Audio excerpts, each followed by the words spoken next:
കുറച്ച് നാളുകൾക്ക് മുമ്പ് ഞാൻ പൂരിയും ബാജിക്കറിയുടെയും ഒരു വീഡിയോ ഇട്ടപ്പോഴേ ഒരാൾ മാത്രം എന്നോട് കമൻറ്റ് ബോക്സിൽ ബാജിക്കറിയുടെ റെസിപ്പി ഒന്ന് ഇടാമെന്ന് ചോദിച്ചായിരുന്നേ.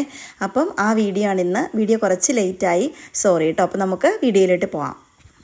ഞാൻ ഈ വെക്കുന്ന ബാജിക്കറി ഭയങ്കര ഈസിയാണ് കേട്ടോ. അതായത് ഉരുളക്കിഴങ്ങും സവോളയും നമ്മുടെ ഉപ്പും മഞ്ഞൾപ്പൊടിയും കുറച്ച് കറിവേപ്പിലയും കൂടി ഇട്ട് നന്നായിട്ടൊന്ന് വേവിച്ചെടുക്കാം. വേണമെങ്കിൽ നിങ്ങൾക്ക് ഉരുളക്കിഴങ്ങ് കുക്കറിലിട്ട് വേവിച്ചിട്ട് ഇതുപോലെ ചെയ്യാം.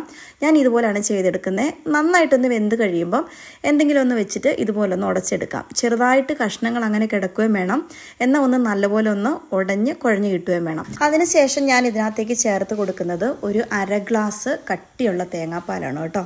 തേങ്ങാപ്പാൽ അതിനകത്തേക്ക് ഒഴിച്ചു കൊടുത്ത് നന്നായിട്ട് മിക്സ് ചെയ്തെടുക്കാം. ഈ സമയത്ത് ഉപ്പൊക്കെ നോക്കുക കേട്ടോ, കറക്റ്റ് ആണോ എന്ന്. അപ്പോൾ കറി ഇപ്പോൾ ഇത്ര ലൂസായിട്ടാണ് ഇരിക്കുന്നത്. ഈ പരുവത്തിന് വേണ്ടവർ ഈ പരുവത്തിന് തീ ഓഫാക്കുക കേട്ടോ. അപ്പോൾ ഇനി അടുത്തത് ഞാൻ ഇടാൻ പോകുന്നത് മല്ലിയിലയാണ്. മല്ലിയില നല്ല സ്വാദ് കൊടുക്കും കേട്ടോ ഈ കറിക്ക്.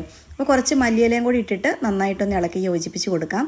ഇനി വേറെ ഒരു പരിപാടിയും കൂടി ഉള്ളൂ. കടുക് പൊട്ടിച്ച് ഇതിലേക്ക് ഒഴിക്കുക. കുറച്ച് ഉള്ളിയും വറ്റൽമുളകും കടുകും കൂടെ പൊട്ടിച്ച് ഇതിലേക്ക് ഒഴിച്ച് കഴിഞ്ഞാൽ നമ്മുടെ കറി റെഡിയായി.